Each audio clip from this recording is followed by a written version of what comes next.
আমরা এই 52-53 বছরেও বাংলাদেশকে একটা সুখী, শান্তিময়, প্রেমময়, ভালোবাসাময় এক দেশ করতে পারলাম না। আমরা এখানে রাজনীতি নিয়ে সংকীর্ণতায় ভুগি।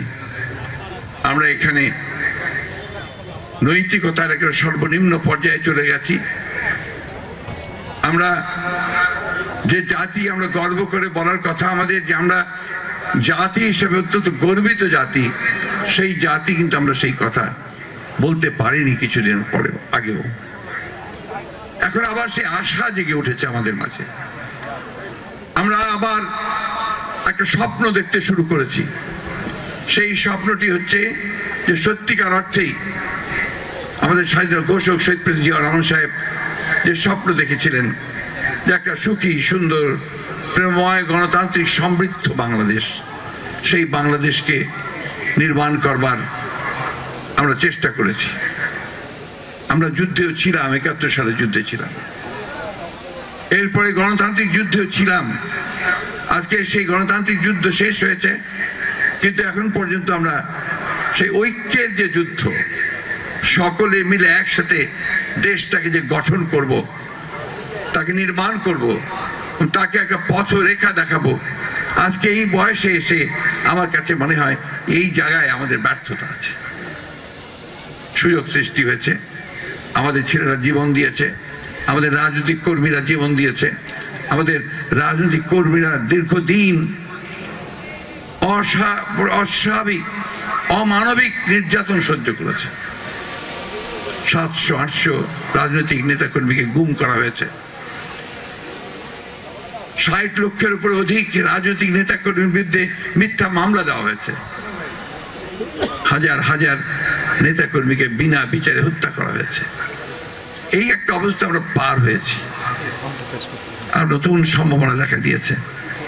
কিন্তু কেন জানি না আমরা সেই সংকীর্ণতার ঊর্ধ্বে উঠতে পারছি না।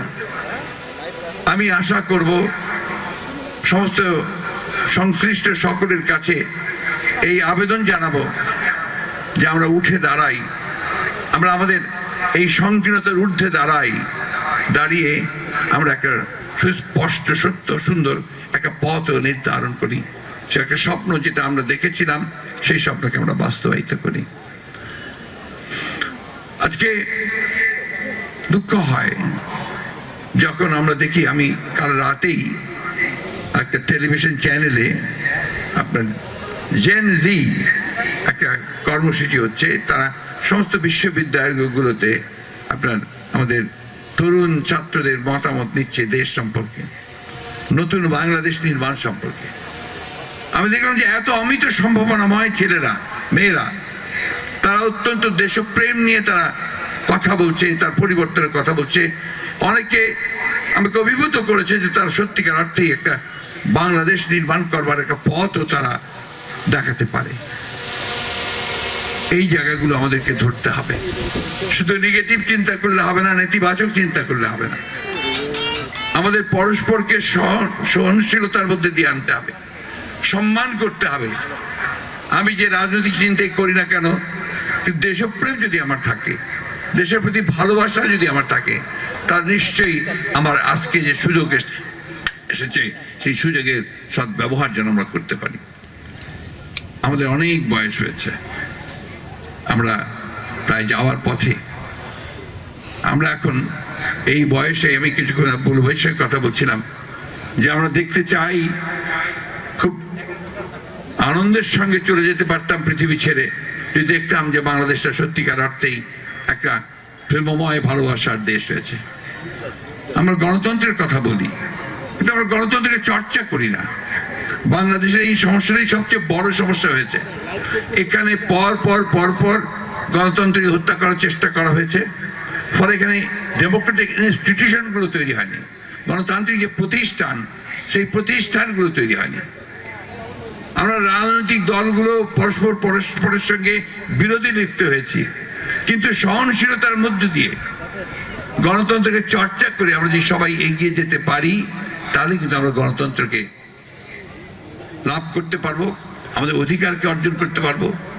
কি করুণ সময় গেছে চিন্তা করে দেখুন, যে আমরা ভোট দিতে পারিনি। আমাদের এই ছেলেরা এখানে বসে আছে, আমার স্ত্রীর বিশ্বাস দ্বারা ভোট কি বলে কখনো দেখতে পাইনি। তিনটে টার্ম 15 বছর গেছে, তার সে ভোট দিতে পারেনি। এই কেমন গণতন্ত্রের কথা, এই কেমন একটা স্বাধীন সার্বভৌম রাষ্ট্রের কথা, যে যেখানে মানুষ প্রতি বছরে একটা সুযোগ পায় তার অধিকারটাকে প্রয়োগ করার, সেই সুযোগটিও সে হারিয়েছে। আজকে আমাদের দেশের সমস্ত সম্পদকে লুণ্ঠন করে বিদেশে পাচার করে দেওয়া হয়েছে, এবং সেটা একটা টাকা নয়, প্রতি বছর $16 বিলিয়ন পাচার হয়েছে। এবং হিসাব করে দেখা যাচ্ছে এই 15 বছর প্রায় 280 বিলিয়নের উপরে পাচার হয়ে গেছে। এরা কারা? এরা তো এই দেশেরই মানুষ। তারা তো রাজনীতি কথা বলেই তারা এসেছিলেন। ফ্যাসিবাদ ওই জায়গায় যে একটা নির্বাচন হয়, নির্বাচনে জয়লাভ করে, তারপরে সমস্ত ক্ষমতা দখল করে নিয়ে, রাষ্ট্রকে দখল করে নিয়ে সে তার ক্ষমতাকে নিরঙ্কুশ করতে চায়, এবং দেশে রাষ্ট্রে একটা ভয়, একটা ভীতি, একটা ফিয়ার ফোবিয়া তৈরি করে, যেন কেউ কোনো কথা বলতে না পারে। আল্লাহর অশেষ রহমতে আমরা সেই জায়গা থেকে বেরিয়ে এসেছি। সে জায়গায় বেরিয়ে এসে একটা সুযোগ সৃষ্টি হয়েছে যে আমরা নতুন করে বাংলাদেশকে একটা গণতান্ত্রিক রাষ্ট্রে পরিণত করব।